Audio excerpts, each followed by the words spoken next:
This report is based on publicly available information from reputable outlets as of the 28th of January 2026, 8 UTC. Some details may change as new facts emerge.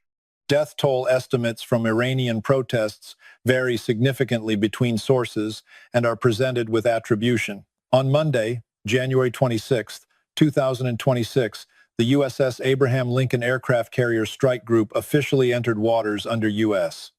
Central Command jurisdiction, positioning this $4.5 billion nuclear-powered warship within striking distance of Iran. Thousands of additional service members now operate in one of the world's most volatile flashpoints, and the tensions couldn't be higher. But here's the question that military analysts worldwide are urgently asking right now. Can Iran actually sink or disable an American aircraft carrier? According to Cameron Chell, CEO of drone technology company Dragonfly, Iran has created what he describes as an effective asymmetric threat against highly sophisticated military systems by pairing low-cost warheads with inexpensive delivery platforms. However, leading Western military analysts express deep skepticism about Iran's most ambitious claims, particularly regarding their so-called hypersonic missiles. What makes this moment particularly dangerous is what's happening on the ground in Iran. According to the latest figures from the human rights activists' news agency released just hours ago, at least 6,126 people have been killed in Iran's brutal crackdown on nationwide protests that began on December 28th. NBC News reported these new figures on January 27th, with activists warning the actual toll could be far higher. Iran's government claims only 3,117 deaths, but independent sources paint a far bloodier picture, with some estimates reaching as high as 30,000 or more. Over the weekend, Iranian authorities unveiled a massive banner in Tehran's Engilab Square, depicting an American aircraft carrier covered in blood and bodies, with a stark warning in both English and Farsi. "If you sow the wind, you will reap the whirlwind." The banner explicitly referenced the USS Abraham Lincoln by name, according to reports from NBC News and other outlets. On Saturday, January 24th, Iran's Revolutionary Guard commander issued a chilling warning. According to CBS News and multiple other sources, General Mohammad Pakpour stated that the Islamic Revolutionary Guard and Iran stand more ready than ever, finger on the trigger, to execute orders from their commander-in-chief. He warned the United States and Israel to avoid any miscalculation. In this video, we're cutting through the propaganda and exaggeration from both sides to examine the verified facts. We'll analyze Iran's actual missile capabilities, assess American naval defenses, and explore what military experts say could really happen in a confrontation. What makes aircraft carriers more vulnerable today than in past decades? What is the saturation attack strategy that experts warn about? And can $1,000 drones threaten billion-dollar warships? We'll answer all of these questions using the latest verified information from military sources, defense analysts, and technical experts. This isn't speculation. This is based on documented capabilities, recent combat performance, and expert analysis. Let's dive in. According to U.S. Central Command's official social media announcement on Monday, January 26th, the USS Abraham Lincoln Carrier Strike Group is currently deployed to the Middle East to promote regional security and stability. The nuclear-powered Nimitz-class carrier is operating in the Indian Ocean, according to CENTCOM, not yet in the Arabian Sea, which directly borders Iran. This positions the carrier approximately 300 to 400 kilometers from Iran's nearest coastline at Bandar Abbas. The carrier strike group includes 3 Arleigh Burke-class destroyers, USS Spruance, USS Michael Murphy, and USS Frank E. Peterson, Jr. According to Al Jazeera and multiple defense publications, these destroyers are equipped with Tomahawk cruise missiles capable of striking targets deep inside Iran, as well as the advanced Aegis combat system providing air and missile defense. Carrier Air Wing 9 aboard the Lincoln operates F/A-18E/F, Super Hornet strike fighters, F-35C fighter jets, EA-18G Growler electronic warfare aircraft, E-2D advanced Hawkeye early warning planes, and MH-60R S helicopters. The Growlers provide critical electronic jamming capabilities that can disrupt enemy radars and communications. A senior U.S. official told Fox News on Monday that while the Abraham Lincoln had entered CENTCOM waters, it was not yet ready for any possible future strikes against Iran, suggesting additional preparations and positioning are still required. This indicates the carrier may need several more days to reach its optimal operational position. President Donald Trump addressed the deployment last Thursday, January 23rd, telling reporters aboard Air Force One, "We have a massive fleet heading in that direction, and maybe we won't have to use it." He described it as moving toward Iran just in case he wants to take action. The arrival brings thousands of additional service members to a region that has not had a U.S. aircraft carrier since the USS Gerald R. Ford was redirected in October to the Caribbean. The death toll from Iran's crackdown continues to rise as information trickles out despite what activists describe as the most comprehensive internet blackout in Iran's history, now lasting more than 2 weeks. The U.S.-based human rights activists news agency reported on Tuesday, January 27th, that at least 6,126 people have been killed. According to NPR's reporting of Tehran's data, this includes at least 5,777 protesters, 214 government-affiliated forces, 86 children, and 49 civilians who weren't demonstrating. The crackdown has seen over 41,800 arrests, the group added. However, these numbers may represent only a fraction of the actual toll. Time magazine reported on January 25th that 2 senior officials from Iran's Ministry of Health stated that as many as 30,000 people could have been killed on January 8th and 9th alone. A German-Iranian surgeon, Dr. Amir Parasta, compiled hospital data showing 30,304 deaths as of that date, though this doesn't include deaths at military hospitals or bodies taken directly to morgues. Iran International, an opposition television network, estimated on January 25th that the toll could exceed 36,500 based on leaked government intelligence reports. The Associated Press has been unable to independently assess the death toll given authorities cutting off the internet and disrupting calls into the Islamic Republic. Iran's government put the death toll at a far lower 3,117, saying 2,427 were civilians and security forces, and labeled the rest as terrorists. In the past, Iran's theocracy has undercounted or not reported fatalities from unrest, according to multiple sources including Al Jazeera and NPR. Amnesty International documented security forces using live ammunition on peaceful protesters, with verified video showing at least 205 body bags in a makeshift morgue in Karazak, near Tehran. The situation became so severe that Supreme Leader Ayatollah Ali Khamenei himself acknowledged that several thousand people had been killed, though he blamed the United States and Israel for the violence. As tensions escalated, Iranian Defense Ministry spokesperson General Reza Tlaibani stated that any attack would be met with a response that is more painful and more decisive than in the past. Reports from multiple outlets, including Spectrum Local News, indicate that Khamenei has moved into a fortified underground shelter in Tehran, suggesting Iranian leadership believes a U.S. strike is imminent. Yemen's Houthi rebels, Iranian proxies, released a video suggesting they would resume attacks on shipping in the Red Sea if the U.S. strikes Iran. Iraq's Kataib Hezbollah paramilitary group warned that any U.S. attack on Iran would trigger total war in the region. Iran has spent decades developing its missile arsenal, particularly after the devastating Iran-Iraq War of the 1980s, convinced Tehran that ballistic missiles were essential for deterrence and defense. According to Iran Watch and GlobalSecurity.org, Iranian engineers have focused on solid-fuel missiles, which are more reliable, easier to maintain, and can be launched more rapidly than liquid fuel systems. The country's missile program accelerated dramatically after the 2003 U.S. invasion of Iraq and Israel's development of advanced missile defense systems.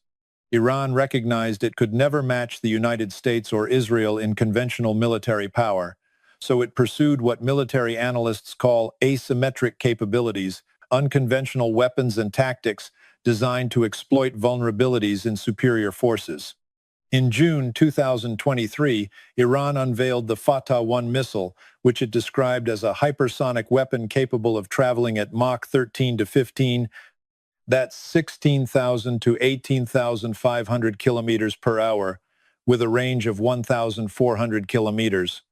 According to Iranian officials quoted by globalsecurity.org, the missile can maneuver both inside and outside Earth's atmosphere and can breach all the systems of anti-missile defense. However, Western military analysts express significant skepticism.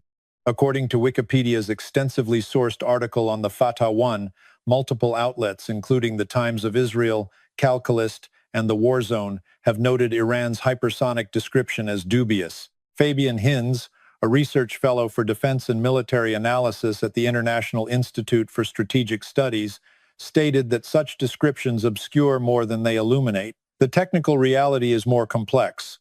According to defense analysis published in the Defense Watch and National Security Journal, most missiles Iran has deployed travel at hypersonic speeds but have limited maneuverability.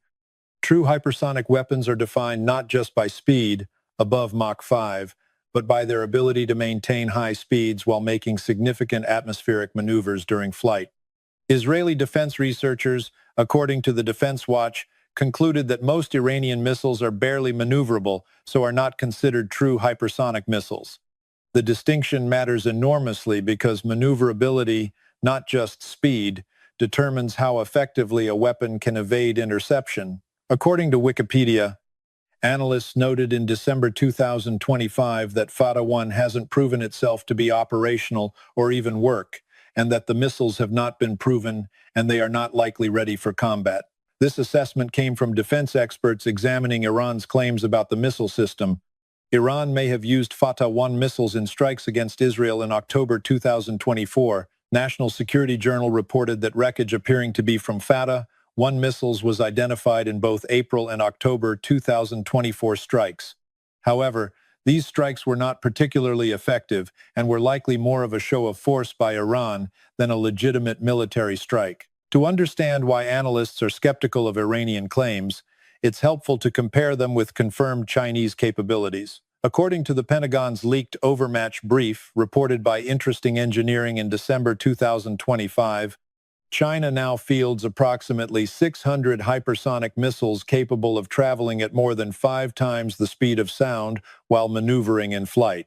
Chinese systems like the DF-17, which reaches Mach 10 with a range exceeding 1,500 miles, represent a genuine, proven threat to U.S. carriers. These weapons have been extensively tested and are deployed in operational numbers. Iran's missile program, by contrast, lacks this level of validation and operational deployment. The current tensions cannot be understood without reference to the June 2025 12-day war between Israel and Iran. According to multiple sources, including Al Jazeera, during this conflict, the United States and Israel struck 3 Iranian nuclear enrichment sites. U.S. forces reportedly launched 30 Tomahawk missiles from submarines and carried out strikes with B-2 bombers. This conflict had devastating consequences for Iran's military capabilities. According to Fox News and other sources, Iran's air defense systems were broadly destroyed and top military leaders were killed. This severely degraded Iran's ability to defend itself against aerial attacks and may explain Iran's current emphasis on preemptive threats and displays of determination. Iran's military strategy openly acknowledges it cannot match U.S. conventional power. Instead, according to statements from Iranian military officials and analysis from defense publications, Tehran has developed a multi-layered asymmetric approach. Cameron Chell, CEO and co-founder of Dragonfly, a leading drone technology company, told Fox News on January 26th that Iran has created an effective asymmetric threat against highly sophisticated military systems by pairing low-cost warheads with inexpensive delivery platforms. He explained that Iran can launch large numbers of relatively unsophisticated drones directly at naval vessels, creating saturation attacks that could overwhelm traditional defenses. Chell warned, if hundreds are launched in a short period of time, some are almost certain to get through. Modern defense systems were not originally designed to counter that kind of saturation attack. He noted that U.S. Assets in the region are large, slow-moving, and easily identifiable on radar, which makes them targetable. Chell also noted that uncertainty remains over new capabilities on the USS Abraham Lincoln carrier groups for managing multiple Iranian drones flying in formation. According to United Against Nuclear Iran, Iran's drone program represents the most concerning tactical development in the region since improvised explosive devices. CENTCOM Commander General Kenneth McKenzie warned the Senate Armed Services Committee that unmanned aerial vehicles represent this level of threat. Iranian Foreign Minister Abbas Araghchi, writing in the Wall Street Journal before recent events, stated that unlike the restraint Iran showed in June 2025, Iranian armed forces have no qualms about firing back with everything they have if they come under renewed attack. He warned that an all-out confrontation will certainly be ferocious and drag on far, far longer than the fantasy timelines that Israel and its proxies are trying to peddle to the White House. U.S. military officials acknowledged the threat while expressing confidence in American defenses. According to USNI News reporting from June 2021, Vice Admiral John Hill, director of the Missile Defense Agency, told the Senate that carrier strike groups are now equipped with sea-based terminal missile defense capability using the Standard Missile-6. Hill acknowledged the hypersonic threat is there now, but explained that current Aegis ballistic missile defense systems can intercept hypersonic weapons in their terminal phase. He noted the military is developing glide phase interceptor technology to engage threats earlier in their trajectory. Admiral John Richardson, former Chief of Naval Operations, declined to provide specifics on countering hypersonic weapons, noting it gets very highly classified, but stated, "Through a combination of operational concepts and defensive systems, those carriers are able to have a big impact on the operational space and continue to survive." However, Undersecretary of Defense for Research and Engineering Michael Griffin has warned that Chinese hypersonic weapons could hold carrier battle groups at risk, according to National Defense Magazine. Thomas Callender, Senior Research Fellow for Naval Warfare at the Heritage Foundation and former Navy officer, explained to National Defense Magazine the key difference between traditional ballistic missiles and hypersonic weapons. You can't predict from its initial boost necessarily where it's going.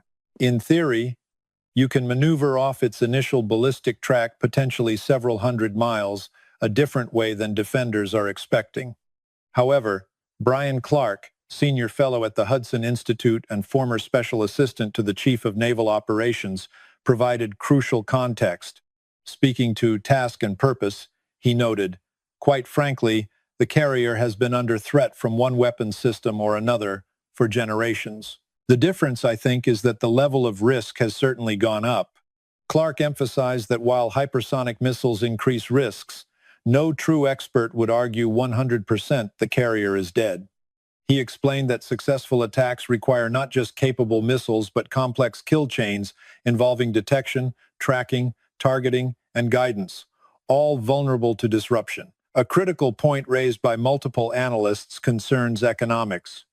According to United Against Nuclear Iran research, a single Patriot surface-to-air missile costs $2 to $3 million, making defense against drone swarms extremely expensive. Iran can produce and operate drones far more cheaply than it costs to defend against them. However, as noted in Australian Strategic Policy Institute analysis cited by Wikipedia, even an inert 500-kilogram re-entry vehicle impacting at Mach 6 has similar energy to a U.S.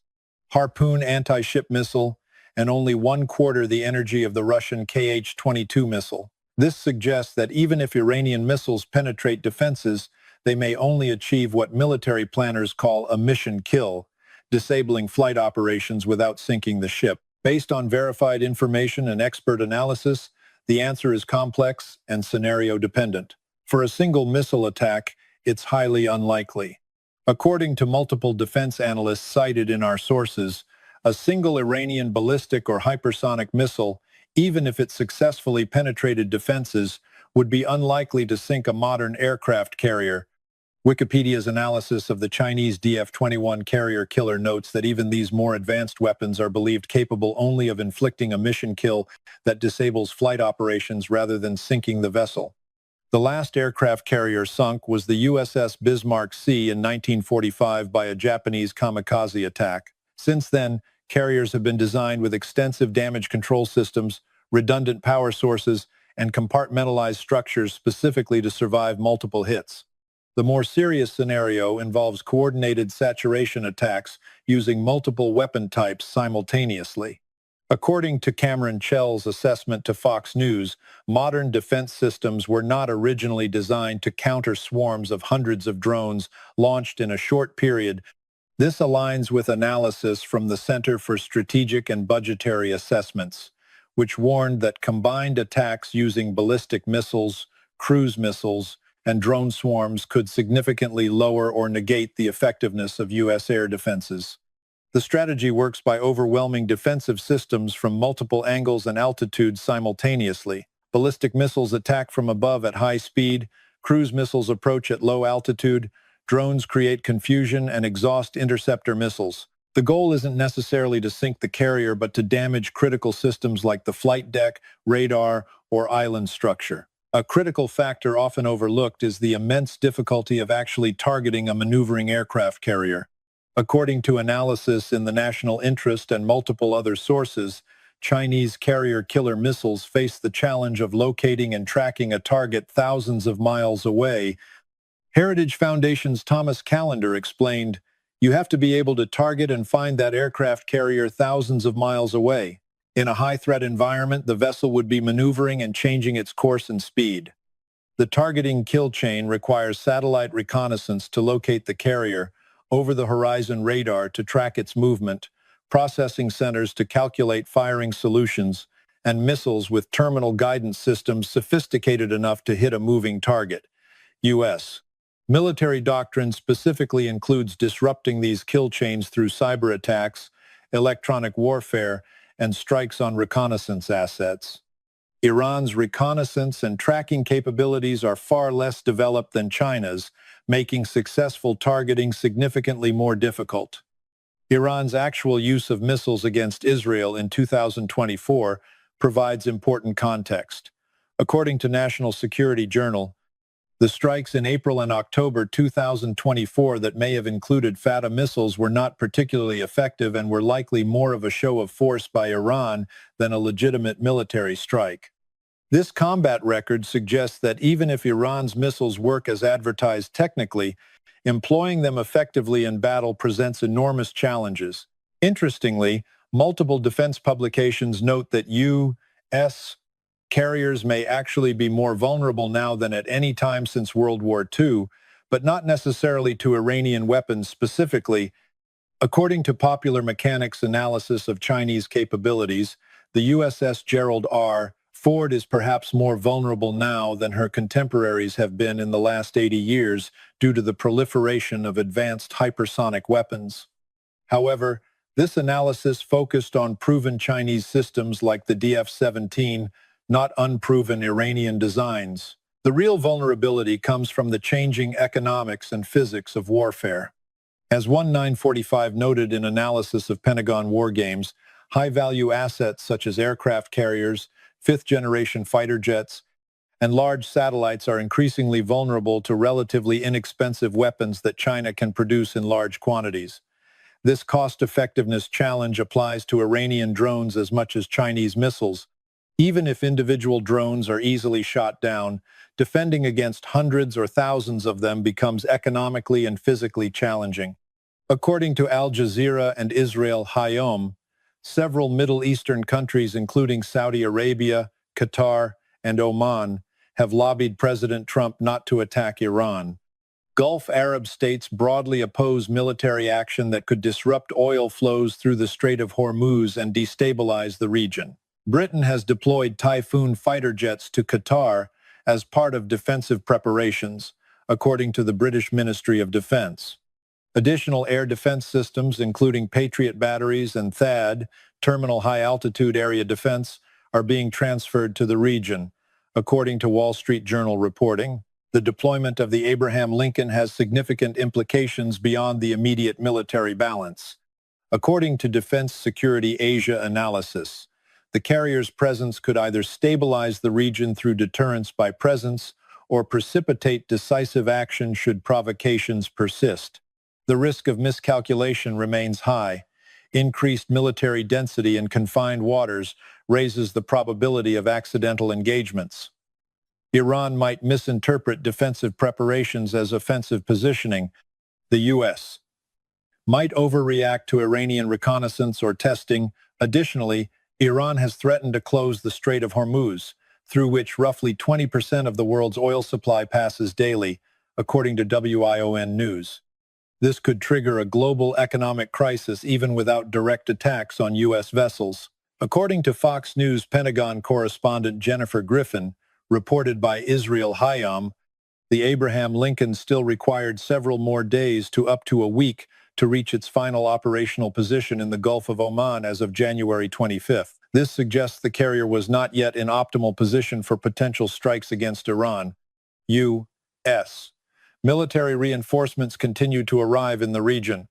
According to multiple reports, F-15E Strike Eagles have deployed to Jordan, B-52 Stratofortress bombers are operating from Qatar, and C-17 cargo aircraft carrying heavy equipment have arrived.